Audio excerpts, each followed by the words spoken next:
오늘부터 우리가 당분간 성령의 열매에 대해서 함께 나누려고 합니다. 올해 우리 교회 표어가 뭐죠? 성령으로 살면 성령으로 행할지니라는 표어를 가지고 한 해를 시작했습니다.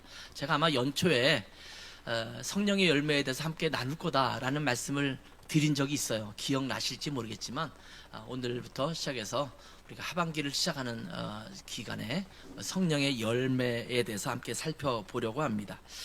우리가 하나님의 자녀 또 빛의 자녀로 살아가려고 한다면 우리가 빛의 열매를 맺어야 되죠. 그리스도인 된 삶의 열매를 맺으며 살아가야 합니다. 근데 이 빛의 열매는 우리가 그리스도인으로서 살아가는 삶의 열매는 어떻게 맺을 수 있는가? 성령의 열매로 맺혀질 수 있는 것입니다. 성령으로 말미암아 이루어지는 것입니다.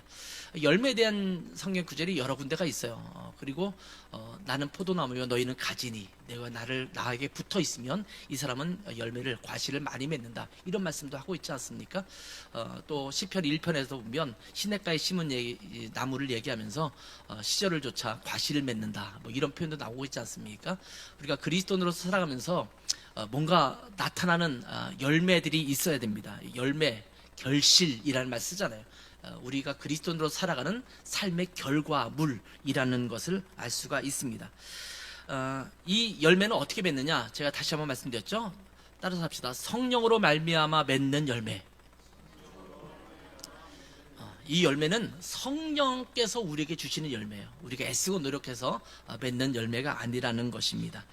그런데 오늘 읽은 갈라디아서 말씀에서 보면 성령으로 말미암아 맺는 열매가 무엇인지를 설명하고 있어요. 이 바로 전절에는 우리가 읽지는 않았습니다만 육신의 소욕, 육신의 정욕으로 말미암아 맺는 나쁜 열매들이 쭉 열거되고 있어요. 이 앞부분에 있는 육신으로 맺는 열매와 성령으로 맺는 열매를 비교해봐도 괜찮을 것 같아요. 아무튼 그러면서 오직 성령의 열매는 이라고 말씀하시면서 가장 먼저 사랑과 희락과 이렇게 시작을 하죠. 우리 심대 목사님이 조금 아까 많은 열매 중에서 두 가지 사랑과 희락만 맺어도 얼마나 우리의 삶이 바뀔 것인가에 대해서 말씀을 하셨어요. 근데 가장 먼저 성령의 열매에 대해서 말하면서 가장 먼저 뭘 이야기하냐면 사랑이라는 것을 이야기해 주고 있습니다. 러브죠. 독일어로 리베. 그 다음에 이 원어로 본다면 헬라어 원어에서는 아가페, 여러분 많이 들은 단어잖아요. 아가페라는 단어가 사용되고 있습니다. 성령의 열매를 말씀하시면서 9가지 열매를 우리가 이야기합니다. 여기 그래서 우리가 보통 성령의 9가지 열매라는 표현을 많이 쓰겠습니다. 근데 여러분 이 9가지의 열매는요 9개의 열매라는 의미가 아닙니다. 이 성령의 열매라는 한 개의 열매, 하나의 열매에 이 9가지의 특성들 또는 9가지의 특징들 또는 9가지의 요소들이 그 안에 포함되어 있다라고 보는 것이 더 정확합니다.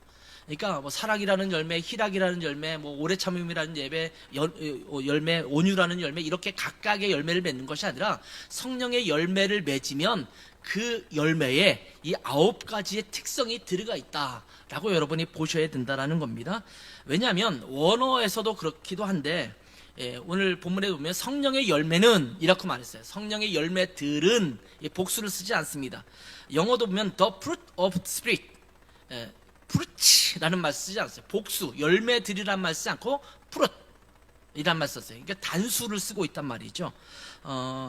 이것을 우리가 좀 기억할 필요가 있어요. 그러니까 나는 이런 열매는 더 많고 저런 열매는 적다 이렇게 표현하지 말고 성령의 열매를 맺는다면 이 9가지의 열매가 골고루 균형 있게 맺혀져야 한다는 것입니다. 우리가 성령을 따라 살아가면 맺게 되는 열매가 있는데 그 열매는 이 9가지의 특성들, 이 9가지의 요소들이 나타나고 있다라는 것을 우리가 알 수가 있습니다. 그런데 여러분 우리가 그리스도인으로서 살아가면서 세상에서 손가락질을 당하는 경우가 있잖아요. 왜 그리스도인이 저 모양이야? 라고 이야기를 하거나 비난을 받을 때가 있는데 이런 그 비난이나 손가락질을 가만히 살펴보면 그 대부분의 경우는 성품의 문제가 대부분인 것을 알게 돼요. 뭔가 잘못했다, 행동을 잘못하는 하는 것에 대한 지적도 있겠지만 결국 들어가다 보면 그 사람의 성품에 대한 지적이 더 많은 것을 알게 되죠. 그리스도인이라면 그리스도인으로서 보여야 할 성품이 드러나야 하는데 그런 성품을 찾아보기가 어렵다라는 것입니다. 빛의 자녀라면 빛의 자녀다운 모습을 보여야 되는데 그런 모습을 찾아보기가 힘든 것입니다. 그래서 사람들이 손가락질을 하는 거예요. 너가 그리스도인이라면서 너희들 스스로가 빛의 자녀라고 말하잖아. 근데 너희들에게 그런 모습이 왜 안 보여? 이렇게 손가락질을 하는 것입니다. 보통 보면 종교적 행위나 열심은 아주 좋습니다. 예배에 잘 참석합니다. 또 찬양을 부를 때도 열정적으로 부릅니다. 기도할 때 보면 고막이 터져나갈 정도로 열정적으로 기도합니다. 교회에서 하는 여러 가지 봉사활동을 할 때에도 열심히 합니다. 다시 말하면 종교적으로는 너무 좋아요.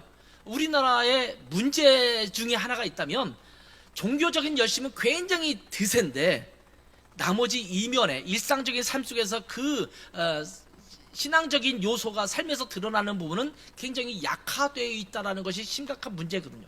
종교적 열심을 잘 내고 있다는 게 문제라는 게 아니에요.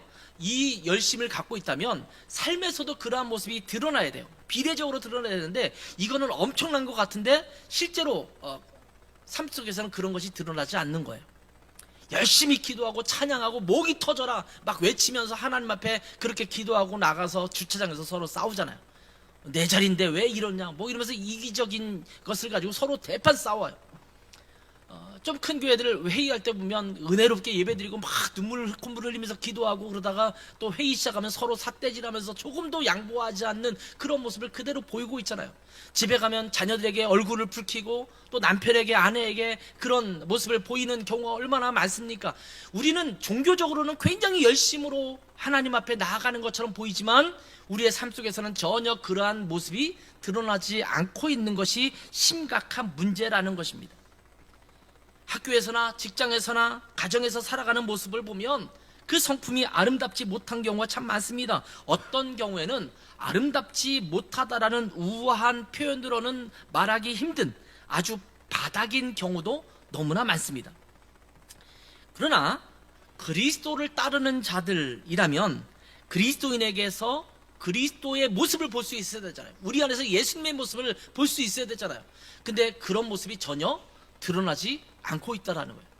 율법적인 모습에서만 그렇게 드러나요. 예를 들면 직장에서 술자리를 한다. 나 예수 믿기 때문에 술 안 마셔요. 예수 믿기 때문에 담배를 안 펴요. 요즘은 예수님을 안 믿어도 술 안 하고 담배 안 하는 사람도 많죠. 근데 그런 부분에서는 나는 안 해 라고 말해놓고 실제적으로 삶의 현장을 들어보면 온갖 자기의 이득과 욕심, 손해보지 않으려고 하는 이기심 이런 것들로 가득 차 있는 모습을 본다면 사람들이 우리를 보고 뭐라고 말하겠습니까? 이 두 가지가 함께 가야 되거든요. 자, 이제부터 우리가 성령의 열매의 특성들, 요소들을 살펴보면서 우리가 그리스도인으로서 또 빛의 자녀로서 갖추어야 될 덕목들을 우리 안에 하나씩 채워갔으면 좋겠습니다. 그 오늘 첫 번째 시간인데 첫 번째는 사랑이라는 것입니다. 근데 여러분, 이 사랑이라는 덕목은 가만히 살펴보면 나머지 8가지의 덕목과 함께 열거하는 한 가지의 요소여야 하느냐라는 것에 저는 약간 늘 갸우뚱해요. 이 말씀을 읽을 때마다 성령의 열매는 사랑과 희락과 화평과 오래 참음과 자비와 이게 쭉 연결되잖아요. 근데 연결되는데 사랑이라는 것이 그 중에 그냥 한 요소밖에 되지 않는 건가? 이건 좀 더 포괄적이지 않을까 이런 생각을 하게 되거든요. 그래서 어떤 의미로 볼 때는 이 사랑이라는 덕목 안에 나머지의 8가지의 덕목이 다 들어가 있다라는 생각을 할 때가 참 많습니다. 그런데 갈라디아에서는 오늘 성령의 열매에 대해서 말하면서 첫 번째 항목에 사랑이라는 것을 넣고 있는 것을 보게 되죠. 자, 그래서 우리가 이 사랑에 대해서 살펴보면서 생각해야 될 첫 번째는 뭐냐면 사랑은 성령의 열매의 핵심이라는 거예요. 성령의 열매가 있잖아요. 성령의 열매가 있으면 예를 들면 일반적인 열매를 보면 과육이 있고 또한 껍데기가 있고 그 안에 씨앗도 있고 여러 가지가 있겠지만 마치 씨앗과 같은 핵심 열매의 핵심이 사랑이 아닌가 이런 생각을 하게 됩니다. 성령의 열매의 9가지의 그 성품을 오늘 본문에서 열거하고 있는데, 이건 성령의 열매에 대한 9가지의 특성들, 요소들이라고 제가 말씀드렸어요. 자, 사과를 먹으면 어떤 맛이 날까요? 제 하나가 굉장히 좋아하는 과일 중에 하나가 사과예요. 맛없는 사과도 굉장히 좋아해요. 저는 맛없는 사과는 잘 안 먹거든요. 근데 이 사과를 보면 어떤 맛이 날까요? 가장 좋은 표현은 사과 맛이 난다. 이게 가장 좋은 표현일 것 같아요. 거기에 신맛, 단맛, 약간 떫은 맛이 들어가기도 하죠. 미세하게 짠 맛도 거기에 포함되어 있기도 해요. 뭐 신맛 제가 얘기했나요? 이 복합적으로 사과라는 열매를 먹을 때, 과실을 먹을 때 거기에는 한 가지 맛, 예를 들면 이거 달다, 시다 라고 한 가지로 말하기는 참 어려워요. 저도 이제 바리스타 자격증이 있고 제 안에도 바리스타 자격증이 있지만 이 커피, 오늘 여러분 예배 끝나고 저기 나가면 여러 가지의 종류의 커피를 여러분이 맛볼 수 있도록 제가 가져왔어요. 제가 생일 선물 받은 건데 함께 나누려고 가져왔어요. 근데 여기 보면 각 커피마다 뭐 과테말라 뭐 쭉 나오는데 거기에 보면 약간 산미가 있고 약간 신맛이 있고 뭐 단맛이 있다, 떫은 맛이 있다, 뭐 깊은 맛이 있다, 뭐 이런 다양한 표현이 있거든요. 근데 뭐 커피면 다 커피지라고 생각할 수 있을지 모르지만 그 커피를 맛보고 혀에서 돌돌 돌려보면 그 커피 맛에 들어가 있는 굉장히 다양한 맛들이 느껴지게 돼요. 옛날에 제가 초보 시절에는 커피를 마시면서 뭐 과일 향이 난다 뭐 이런 얘기하면 무슨 쓸데없는 뭐 커피는 커피지 이렇게 생각했는데 지금은 저는 딱 맛보면 금방 느껴져요. 그래서 음미가 되는 거. 이거 정말 좋은 커피구나. 정말 맛이 이런 맛이 나오는구나. 이런 것들을 느끼게 되잖아요. 커피는 커피 맛이긴 하지만 거기에는 굉장히 다양한 맛이 거기에 내포되어 있습니다. 이렇게 한 열매에 굉장히 다양한 맛이 복합적으로 느껴지듯이 우리 성령의 열매도 이 성령의 열매 하나이긴 하지만 그 열매에 9가지의 특성들, 요소들이 복합적으로 들어가 있다라고 여러분이 보시면 될 것 같아요. 그래서 저는 이 사랑은 무엇이냐? 이 성령의 열매의 씨앗과 같다. 이렇게 표현하고 싶습니다. 우리가 어떤 열매를 먹을 때에는 그 안에 있는 씨앗을 먹지 않는 경우가 많죠. 어떤 씨앗은 먹으면 오히려 몸에 안 좋은 것들도 있지 않습니까? 아까 사과 얘기를 잠깐 했지만 사과의 씨는 안 먹는 게 좋다. 대부분 그렇게 얘기하고 있거든요. 그래서 과육만 먹어요. 껍데기까지 먹기도 하고 과육을 먹습니다. 그런데 씨앗을 버리지 않는 음식도 있죠. 예를 들면 씨앗 자체를 먹는 경우도 있습니다. 땅콩이나 잣, 호두 이런 과일을 먹을 때는 사실은 과육은 다 버리고 안에 있는 씨앗만 우리가 먹는 경우도 있죠. 근데 중요한 것은 이 씨앗은요 한 열매의 모든 것을 그 안에 품고 있다라는 겁니다. 씨앗이 심겨지면 다시 싹이 나고 자라면 그 식물로 자라지 않습니까? 그리고 그곳에서 다시 뭐가 나와요? 열매가 맺어지는 거예요. 그렇지만 이 씨앗에는 한 열매의 모든 것을 품고 있다라고 우리가 볼 수 있다라는 거예요. 그러니까 씨앗은 그 씨앗 자체가 아니라 그 열매의 모든 것을 아우르는 것이 되지 않을까. 그래서 저는 이 성령의 열매를 얘기하면서 사랑을 얘기할 때 저는 이 사랑은 마치 그 열매의 씨앗과 같은 것이다. 이렇게 보고 있는 것입니다. 이 사랑 안에는 성령의 열매의 모든 것을 다 아우러서 품고 있다는 것입니다. 그렇기 때문에 이 사랑은 성령의 열매의 핵심이라고 볼 수가 있는 것입니다. 사랑이 없다면, 생각해 보세요. 사랑이 없다면 나머지 성령의 열매에서 나타나는 이 덕목들을 보면 어쩌면 무의미하다라고 볼 수가 있어요. 사랑 없는 오래 참음, 사랑 없는 온유, 사랑 없는 기쁨, 이런 것들 한번 연상해 보신다면 사랑이 없으면 완전해지지 않는구나, 완성되지 않을 것이다 라는 생각을 하고 있지 않습니까? 그런 의미에서 본다면 이 사랑이야말로 성령의 열매 그 자체라고 말할 수가 있어요.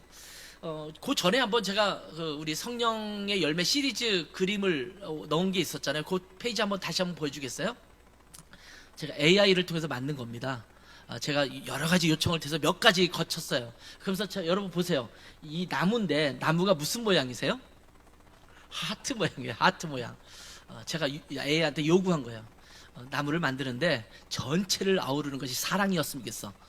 하트 모양이죠. 그 열매도 보면 하트 모양의 열매들이 있잖아요. 그러니까 전체적으로 아우르는 것이 무엇이냐? 바로 사랑이다라고 말하는 것입니다. 그런 의미에서 본다면 성령의 열매로 열거되는 모든 덕목들의 종합체, 이것이 사랑이고, 사랑에서 성령의 열매의 모든 덕목들이 나온다라고 할 수가 있을 것입니다. 그렇기 때문에 사랑은 성령의 열매의 핵심 중에 핵심이다 라고 볼 수가 있습니다. 자, 오늘 고린도전서 13장 말씀의 일부를 읽었죠. 이 고린도전서 13장은 우리가 보통 뭐라고 불러요? 무슨 장? 사랑장이라고 불러요. 사랑에 대해서 열거하고 있는 그런 내용입니다. 자, 오늘 읽은 말씀의 본문 앞부분을 보면 1절부터 3절이에요. 오늘 1절에서 3절이 읽지는 않았습니다만 1절에 3절을 보면, 내가 사람의 방언과 천사의 말을 할지라도 사랑이 없으면 소리나는 구리와 울리는 꽹과리가 되고, 내가 예언하는 능력이 있어 모든 비밀과 모든 지식을 알고 또 산을 옮길 만한 모든 믿음이 있을지라도 사랑이 없으면 내가 아무것도 아니요, 내가 내게 있는 모든 것으로 구제하고 또 내 몸을 불사르게 내줄지라도 사랑이 없으면 내게 아무 유익이 없느니라. 자, 이 말씀을 보세요. 자, 방언을 합니다. 산을 옮길 만한 능력이 있습니다. 믿음이 있습니다. 내가 갖고 있는 모든 것을 구제합니다. 심지어 내 몸을 불사르게 내어주는 겁니다. 엄청난 헌신이잖아요. 엄청난 일들이 아닙니까? 엄청난 능력입니다. 그런데 사랑이 없으면 뭐라고 말해요? 아무것도 아니다. 아무 유익이 없다 라고 말하고 있는 거예요. 사랑이 없는데 왜 그렇게 행할까요? 한번 생각해 보세요. 사랑이 없는데 왜 내 몸을 불사르게 내어줄까요? 사랑이 없는데 왜 구제 활동을 할까요? 한번 생각해 보세요. 사랑이 없이 하는 것에는 다른 이유가 있어요. 내가 영웅이 되고 일을 원한다든가, 아니면 다른 사람에게 인정받으려고 한다든가, 아니면 그냥 내 성공적인, 또 내가 삶을 가치를 갖고 있는 어떤 목적이나 이런 것들에 도달하려고 한다든가, 여러 가지 다른 이유가 있어요. 뭐 사랑이 없는데 방언을 한다, 그 이야기는 내가 영적으로 그런 부분을 드러내서 영적인 내가 뭐 충만함 이런 것들을 드러내고 싶은 욕구가 있다거나 그럴 수 있지 않습니까? 사랑이 없으면 이 모든 것이 말짝 도루묵이다고 말하는 것입니다. 자, 이 말씀은요, 이 모든의 핵심은 어디에 있다? 사랑에 있다.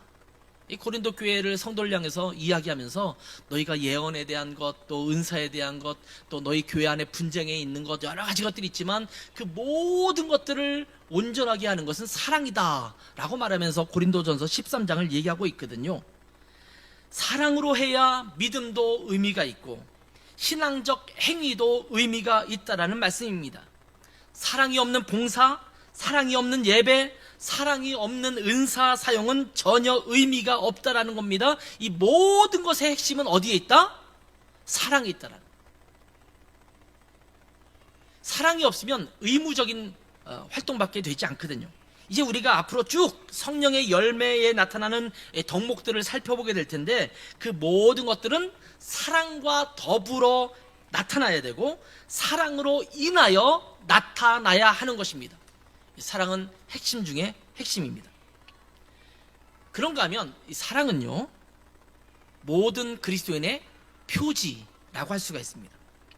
자, 사랑이 성령의 열매의 핵심이라고 말씀드렸는데, 그렇기 때문에 그리스도인의 삶에서는 반드시 나타나야 하는 것, 이것이 바로 사랑이라는 것입니다. 성경은 그리스도인에게서 반드시 사랑이 나타나야 한다라는 말씀을 굉장히 반복적으로 여러 번 또 일관성 있게 말해주고 있습니다. 왜냐하면 사랑은 그리스도인의 표지이기 때문입니다. 어떤 한 도시를 상징하는 여러 가지들이 있지 않습니까? 흔히들 그것을 랜드마크라는 말을 쓰기도 합니다. 여러분, 우리 교회는 뭐 서울에 있는 건 아니지만 서울의 랜드마크는 뭘까요? 서울의 랜드마크, 서울에 사는 분, 서울 사는 분 여러 분 계시네. 예. 랜드마크가 뭐예요? 예? 63빌, 그거 굉장히 오래전 얘기인데 옛날 사람인가 봐요. 예. 63빌딩도 한동안 우리 서울의 랜드마크가 되긴 했지만 이제는 거기에 넘어서 이제 롯데타워, 그죠? 루스삼은 이제는 한물 갔어요. 죄송합니다, 63빌딩 관계자 여러분. 아무튼 그런 거보다는 오히려 이제 롯데월드 타워, 더 높잖아요. 그래서 그렇게 서 있는 것. N 서울타워, 이게 옛날에 우리 남산타워라고 말했는데, 이 서울타워도 사실은 서울을 상징하는 굉장히 랜드마크로서 중요한 모습을 갖고 있죠. 경복궁 또는 해태, 우리 그 사자 모양의 그 모양 있잖아요. 그런 것들을 갖고 있어요. 그런가 하면 서울을 상징하는 색깔도 있어요. 색깔이 뭔지 아세요? 혹시 서울 사시는 분들? 붉은 단청색. 이 색이 서울의 색깔입니다. 여러분, 우리 고양시에 우리 교회가 있는데, 고양시는 랜드마크가 뭘까요? 일산 호수공원, 킨텍스, 이런 것들을 랜드마크라고 이야기를 하더라고요. 그 다음에 우리 이사갈 검단 랜드마크가 뭔가 신도시로 생겼기 때문에 제가 쭉 찾아보니까 뭐 특별하게 지금 이렇게 드러나 있는 거는 없는 것 같아요. 그런데 건설 중이기 때문에 그렇지만 제가 찾아보니까 롯데건설에서 짓고 있는 우리 검단 넥스트 컴플렉스가 있어요. 근데 그 지금 아라역 근처에서 크게 짓고 있는데, 그게 아마 검단의 랜드마크가 될 거다. 복합적인 시설인 것 같아요. 그리고 검단 호수공원, 뭐 이런 것들이 랜드마크가 될 거다, 이렇게 말하고 있어요. 인천의 그 색깔은 뭐냐 했더니 청색이래요. 푸른색.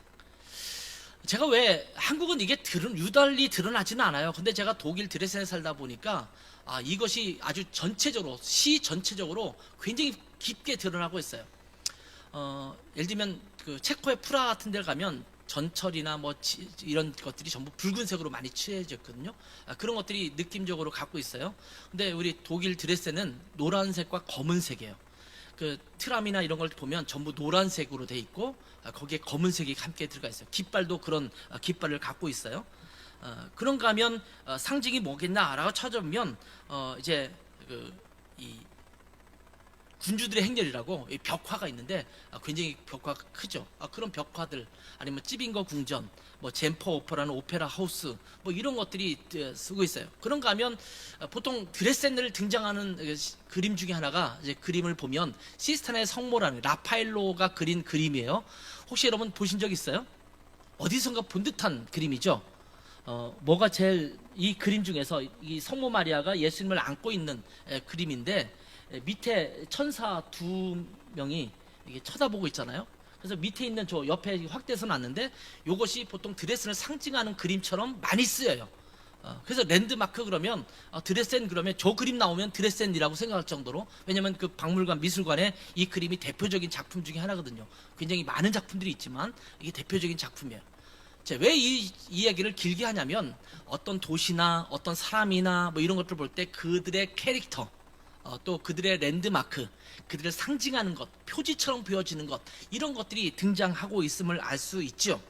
그런 것처럼 우리 그리스도인들을 떠올린다면 여러분은 무엇을 연상할 수 있을까요? 안타깝게도 요즘 드라마나 영화를 볼 때 그리스도인을 드러내는 요소가 굉장히 부정적이에요. 굉장히 부유층이에요. 보통 등장하는 사람들은 부유층입니다. 부유층인데 굉장히 이기적이고, 다른 사람을 잘 돌보지 않고 이중인격적인, 교회 가서는 기도하는데 나가서는 아나무인이고, 다른 사람에게 교만하고 자만하고 기득권을 포기하지 않으려고, 이런 모습들이 굉장히 자주 등장하는 것을 보게 돼요. 그렇다면 보통 사람들이 그리스도인을 바라보는, 그들의 그리스도인은 어떤 사람들이다 라고 볼 때 별로 좋지 않은 느낌으로 갖게 한다는 거예요. 이것을 우리가 회복해야 합니다. 그리스도인이 어떤 모습이어야 되느냐, 사람들이 부정적으로 보지 않게 하는 그런 중요한 캐릭터가 있어요. 보통 사람들은 그리스도인 그러면 주일날 잘 차려입고 또 성경책 들고 교회 가는 모습. 제가 이제 아침에 집에서 나오면 우리 김윤희 집사님하고 종인을 태우기 위해서 그쪽 동으로 이렇게 가면 거기서 제가 좀 기다리잖아요. 오늘도 조금 기다렸어요. 일찍 가서. 왜냐하면 제가 너무 더워서 에어컨 틀고 차에 있는 게 낫겠다 싶어서 일찍 내려가서 차에 있었는데, 이렇게 보니까 제가 그 통로에서 나오는 사람들을 보면서 제 아내에게 저 사람들 교회 가는 사람이네, 저분도 교회 가시네. 그분들이 뭐 성경책을 들고 있지는 않지만 딱 표정을 보고 또 이렇게 차림과 또 가방 들고 이런 차림새를 보면 놀러 가는지 교회 가는지를 대박 알 수 있겠더라고요. 근데 그런 모습들이 보이잖아요. 그리스도인 그러면 보이는, 옛날에는 목사님 그러면 꾸부정하게 약간 이거 할렐루야 할렐루야 이렇게 보이는 모습이 마치 목사의 어떤 트레이드 마크처럼 그렇게 보이지 않습니까? 교회 식사할 때 식판을 앞에 놓고 또 식사를 앞에 두고 기도하는 모습, 이런 것들이 그리스도인의 모습들을 보일 수 있는 그런 것이겠죠.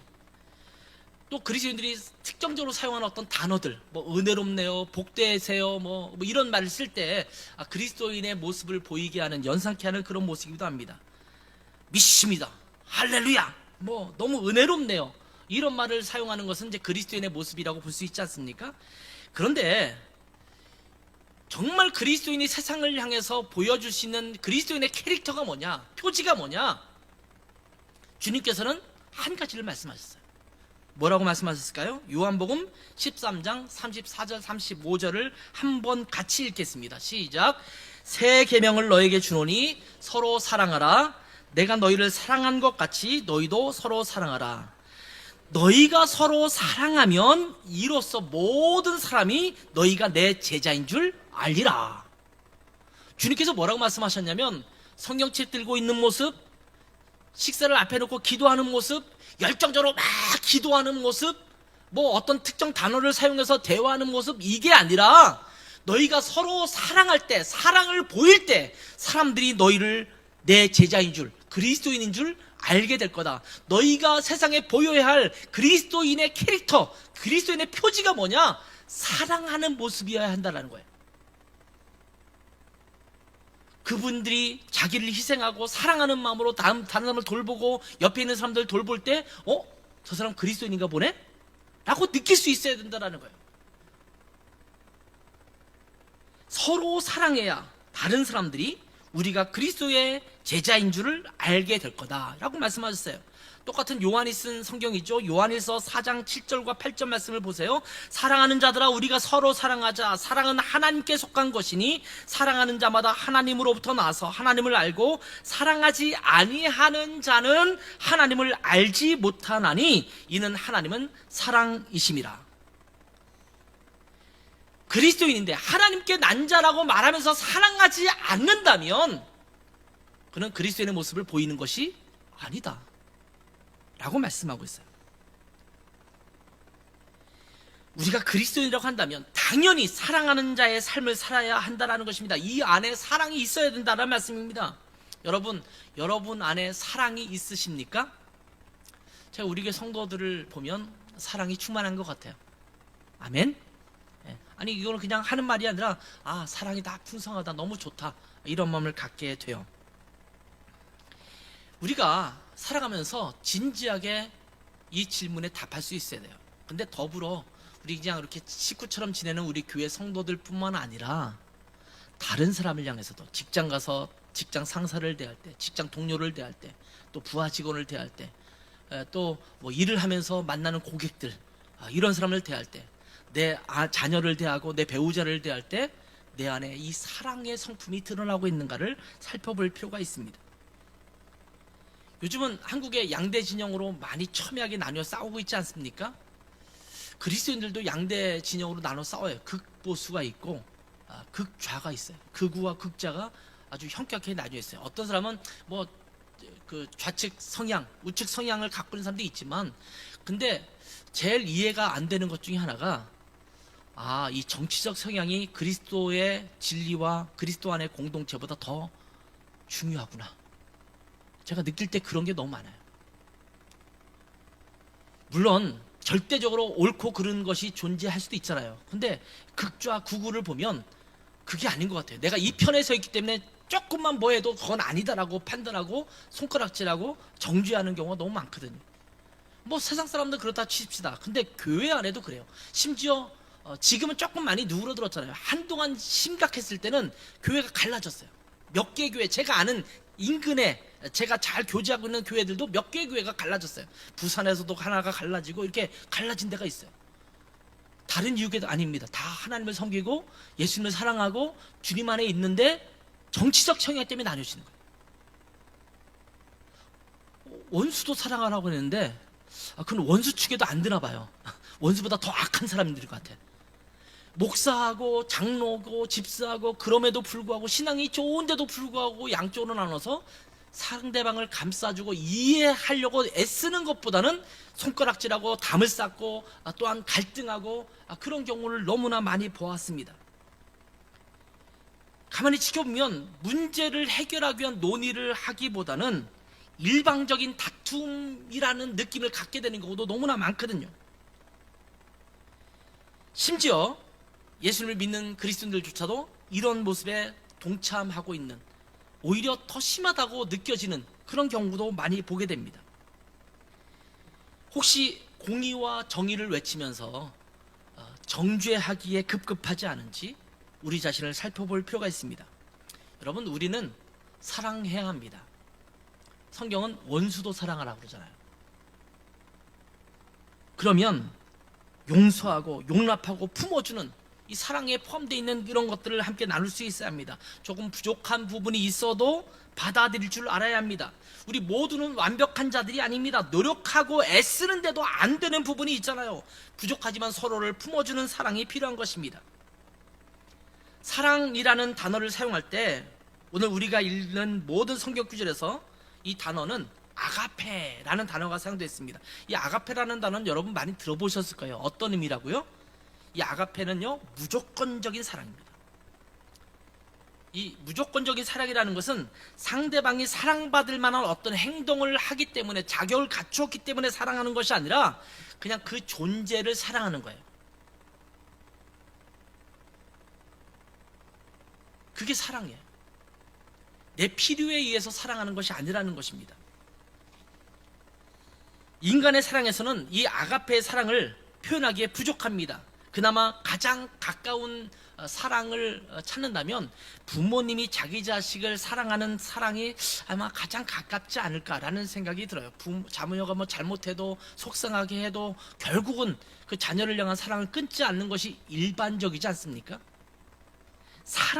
자녀이기 때문에 사랑하는 거예요. 뭐 공부를 잘해서, 뭐 좋은 직장에 취직해서, 아니면 뭐 좋은 일을 해서 사랑하는 것이 아니지 않습니까? 자식이기 때문에 사랑하는 것입니다. 여러분, 지금 옆에 있는 분들 한번 볼까요? 앞뒤에 있는 분들을 보세요. 뭐 우리 교회는 좋은 교회라서 서로 사랑할 만하게 보일 수 있어요. 어떻게 보십니까? 뒤에 있는 분들, 옆에 있는 분들 사랑할 만 하십니까? 아유, 저 인간을 저 화상을, 뭐 이런 생각이 들 때도 있지 않습니까? 근데 뭐 우리가 서로 속썩이지 않고 서로 뭐 그런 첨예한 게 없으니까 우리는 서로 사랑할 수 있다고 하지만, 만약에 그 사람이 나와 의견을 달리하고 이해 여건이 다르고 정치적 성향이 다르고 나의 스타일이 다르고 이렇다고 한다면 어떻게 하겠습니까? 그럼에도 불구하고 그분이 하나님의 자녀이기 때문에 사랑하는 것입니다. 이것이 하나님의 사랑이에요. 사랑할 만한 구석이 있어서 사랑하는 것이 아니라 그저 사랑하는 거예요. 한번 우리 많은 사람들이 싫어하는 걸 한번 시켜볼까요? 옆에 있는 분 좀 멀리 있어도 한번 고백해보세요. 사랑합니다. 이런 고백할 때 꼭 괜히 붙이는 말을 하는 사람이 있어요. 주 안에서 사랑합니다. 이런 거 붙이지 마세요. 뭐 주 안 아니면 안 사랑하겠다는 소리예요. 그냥 사랑합니다. 아무 조건 없이 사랑합니다. 주 안에서 사랑하는 것도 너무 좋지만 주님이 아니어도 사랑하는 것, 이게 진짜 주 안에서 사랑이라는 거거든요. 그래서 사랑합니다 라고 고백할 수 있는 여러분 되셨으면 좋겠어요. 이 서로 사랑하는 것, 이것이 그리스도인의 표지입니다. 우리 주님은 너희가 그리스도인이라면 서로 사랑하라 이렇게 명령하셨습니다. 우리가 그리스도인이라면 서로의 성향과 스타일과 정치적 성향과 생활 방식의 차이를 떠나서 그냥 사랑하라는 말씀입니다. 왜냐하면 이것이 그리스도인의 모습이기 때문입니다. 그래서 누군가가 우리 그리스도인들을 볼 때 저 사람은 그리스도인들이구나 라고 느낄 수 있는 요소, 저 사람은 사랑이 있네, 받아주네, 마음이 넓네, 이런 마음을 갖고 있어야 합니다. 우리의 서로 사랑하는 모습을 보면서도 저들이 서로 사랑하는 모습을 보니까 저 의견이 다르고 서로 가치관이 다를 수도 있는데 그럼에도 불구하고 서로 사랑하네, 저 사람들은 그리스도인인가 보다, 이렇게 느낄 수 있어야 될 줄 믿습니다. 그리고 마지막으로는 모든 그리스도의 성품은 사랑에서 시작된다라는 사실을 기억해야 합니다. 여러분, 사랑 안에는 모든 것이 있습니다. 성령의 열매에서 나타나는 모든 덕목들에도 사랑 안에 있습니다. 성령의 열매에서 나타나는 모든 덕목들은 그리스도에게서 나타나는 덕목이거든요. 사랑과 희락과 화평과 오래참과 자비와 충성과 온유와 절제, 이런 모든 것들은 예수 그리스도에게서 발견할 수 있는 그런 덕목들입니다. 이 모든 덕목들은 예수님을 통해서 발견할 수 있게 됩니다. 예수님은 이 9가지의 덕목을 다 가지신 분입니다. 자, 우리가 이 9가지의 덕목을 가진다라는 말은 어떤 의미냐면 그리스도의 성품을 닮아간다라는 거예요. 그러니까 그냥 추상적으로 그리스도를 닮아가겠다 이렇게 생각하지 마시고 이 9가지의 덕목들이 내 안에 계속적으로 쌓여가도록 하는 것, 드러나게 하는 것, 이것이 그리스도를 닮아간다라는 모습인 것을 기억했으면 좋겠어요. 자, 이 모든 그리스도의 성품은 어디에서 시작된다고요? 사랑에서 시작됩니다. 오늘 읽은 말씀 중에서 고린도전서 13장 4절에서 7절 말씀을 읽었었거든요. 이 말씀을 다시 한번 읽어볼게요. 같이 읽습니다. 시작. 사랑은 오래 참고, 사랑은 온유하며, 시기하지 아니하며, 사랑은 자랑하지 아니하며, 교만하지 아니하며, 무례히 행하지 아니하며, 자기의 유익을 구하지 아니하며, 성내지 아니하며, 악한 것을 생각하지 아니하며, 불의를 기뻐하지 아니하며, 진리와 함께 기뻐하고, 모든 것을 참으며, 모든 것을 믿으며, 모든 것을 바라며, 모든 것을 견디느니라. 여기에 사랑이 어떤 모습을 보이고 있는가를 잘 열거해주고 있는데, 여러분, 이런 모습을 보여야 돼요. 직장에서, 가정에서, 자녀들에게, 또한 남편과 아내에게, 주변에 있는 모든 사람들에게, 또 고객을 만난다면 그 고객들에게 이 모습을 보일 수 있어야 합니다. 자, 여기 보면 지금 사랑은 온유하며 쭉 열거하고 있는데, 이 말에 있는 내용들을 보면 이 덕목들을 한번 살펴보세요. 이 고린도전서 13장에 나오는 덕목들은 오래 참음, 온유함, 무례히 행하지 않는 것, 자기의 유익을 구하지 않는 것, 진리와 함께 기뻐하는 것, 모든 것을 참고 믿고 견디는 것, 이런 것들이 있잖아요. 근데 이것이 단어의 표현은 좀 다르긴 하지만 성령의 열매에 나오는 희락과 화평과 오래 참음과 자비와 양성과 충성과 온유와 절제, 이 같은 열매와 맥을 같이 하고 있다는 것을 보고 있지 않습니까? 결국은 사랑은 이렇다고 그랬잖아요. 그러니까 성령의 열매 중에서 사랑을 열거하고 있지만 나머지의 모든 덕목들은 결국은 사랑에서 나온다라는 거예요. 결국 사랑은 성령의 열매에 등장하는 모든 덕목들을 아우르는 덕목이라고 말할 수가 있습니다. 이 사랑이 이 모든 덕목들을 이끌어가고 있다는 것을 볼 수가 있습니다. 그만큼 사랑은 우리 그리스도인들에게 반드시 있어야 할 절대적인 덕목이라는 것을 보여주고 있습니다. 여러분, 예수 그리스도는 사랑이십니다. 그리고 이 사랑이 우리에게 왔어요. 그리고 이 사랑은 우리에게서 다른 형제들과 자매들에게 행해져야 합니다. 이것이 성경에서 나타나는 지속적인, 또 끊임없이 반복되는 그런 메시지 중에 하나입니다. 이것이야말로 우리 그리스도인들에게서 자연스럽게 나타나야 하는 매우 중요한 덕목입니다. 차 안에 십자가를 붙이고 다니면서 십자가 목걸이나 십자가 귀걸이를 달고 다니면서 또 예수님 믿는다라는 성경 구절이나 이런 것들을 붙이고 다니면서 늘 다른 사람에게 손해보지 않으려고 하고 자기의 이득을 챙기려는, 또 화가 나면 승질 나는 대로 그냥 곧바로 내뱉고 이런 모습을 보여서는 안 된다라는 것입니다. 여러분, 그러면 어떻게 사랑해야 할까요? 어쩌면 나머지 8가지의 덕목을 살피면서 이 덕목을 이루는 것, 이것이 사랑을 완성하는 것이 아닐까라는 생각을 하게 됩니다. 나머지 희락과 화평과 오래 참음과 이 모든 것들을 이루면 사랑이 나타나게 되는 것이죠. 주님은 우리에게 말씀하십니다. 새 계명을 너에게 주노니 서로 사랑하라. 내가 너희를 사랑한 것 같이 너희도 서로 사랑하라. 너희가 서로 사랑하면 이로써 모든 사람이 너희가 내 제자인 줄 알리라. 이렇게 말씀하십니다. 자, 우리가 빛의 자녀로 살아가는 사람이라면, 우리가 그리스도인이라면 서로 사랑하는 모습을, 사랑의 성품을 보여야 합니다.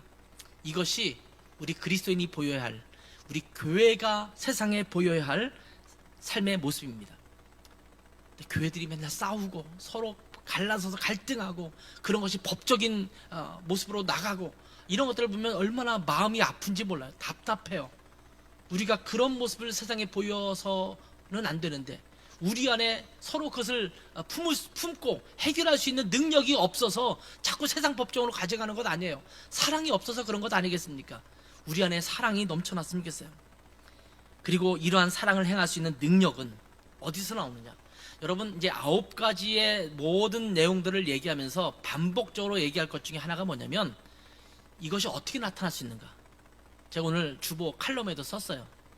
성령의 열매는 어떻게 만들어지는가, 생겨나는가?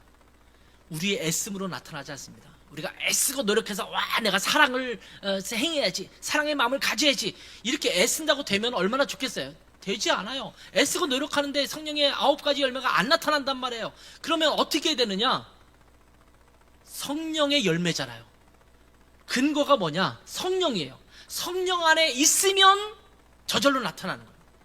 성령 안에 있지 않기 때문에 이것이 나타나지 않아요. 내가 중심이 돼서 내 마음대로 내 뜻대로 살려고 애쓰니까 이것이 나타나는 것이 아니라 그 전에 나타난 육신의 성욕, 육신의 소욕, 육신의 그 욕망 이런 것들로 나타나는 열매들이 나타나는 거예요. 내 안에 성령이 가득해야 내 안에 성령의 열매가 맺혀지게 되는 것입니다. 다시 말하면 이러한 사랑을 행할 수 있는 능력이 어디에서 오느냐? 우리의 안에 계신 성령으로 말미암아 나타나게 된다는 거예요. 성령 충만하면 사랑이 드러나게 돼 있어요. 힘들잖아요. 뭐 용서하기도 힘들고 품어주기도 힘들고 나와 다른 사람을 받아주기도 용납하기도 힘들고 그런데 어떻게 그 일이 가능한가? 우리 안에 성령 충만할 때 가능한 것입니다. 자기 아들을 죽인 공산당 병사를 자기 아들로 삼을 수 있는 그런 사랑이 어디서 나왔을까요? 성령 충만하기 때문에 가능한 거예요. 왼수된 사람을 사랑할 수 있는 것은 어디서 나오느냐? 내 안에 성령이 충만하기 때문에 가능한 것입니다. 그래서 너희의 능력과 노력으로 사랑하려고 애쓰라 라고 말씀하시는 것이 아니라 성령의 열매로 나타나는 사랑을 보이라 이렇게 말씀하고 있는 거예요. 그러니까 우리 주제처럼 성령으로 살라는 말씀이에요. 성령으로 살고 성령으로 행하는 거예요. 그러니까 여기에 원동력은 내가 아닙니다. 성령입니다. 내가 살아가는 삶도 성령으로 살아가는 거지 내가 살아가는 거야. 주체가 내가 아니에요. 그리고 성령으로 행하는 거예요. 내 노력과 내 애씀으로 살아가는 것이 아니라 성령이 내 안에서 그걸 행하게 역사하도록 해야 된다는 것입니다. 이것으로 말미암아 우리 안에 사랑이 풍성하게 나타나는 복된 삶이 되기를 바랍니다. 자, 다시 한번 고백할까요? 사랑합니다. 사랑합니다. 주변에 있는 분들을 먼발치에 눈을 보면서 한번 고백해보세요. 사랑합니다. 그냥 사랑합니다, 사랑합니다, 사랑해요, 사랑해요 이렇게 하지 말고 진짜 여러분 마음 가운데 사랑을 품고 사랑을 보이고 그렇게 드러날 수 있는 복된 삶이 되기를 바랍니다. 이 성령으로 나타나는 이 사랑을 서로 고백하고 이 성령의 사랑을 하나씩 이루어갈 수 있는 우리 라거양 식구들이 되기를 주님의 이름으로 축원합니다. 기도하겠습니다. 아버지 하나님, 우리에게 사랑이 너무나 부족합니다. 우리가 애쓰고 노력한다고 해서 이 사랑이 나타나는 것이 아님을 또한 고백합니다. 성령의 열매이기 때문에 우리가 성령 안에 살고 성령이 우리를 주관하시고 성령의 다스리심을 받고 내 삶을 성령이 주관하게 하시면 내 삶 속에서 사랑의 성품이 나타나게 될 줄 믿습니다. 하나님, 성령 충만하여 성령의 붙들린 바가 되어서 우리 안에 사랑이 행해질 수 있는 복된 우리 모두가 될 수 있도록 은혜 베풀어 주시고 이런 사랑이 드러남으로 말미암아 세상의 사람들이 볼 때마다 저들은 그리스도인이구나, 주님을 따르는 사람이구나 라고 보일 수 있는 정말 그리스도인의 표지로서의 사랑이 될 수 있도록 하나님 은혜 베풀어 주시옵소서. 감사하며 예수님의 이름으로 기도했습니다. 아멘.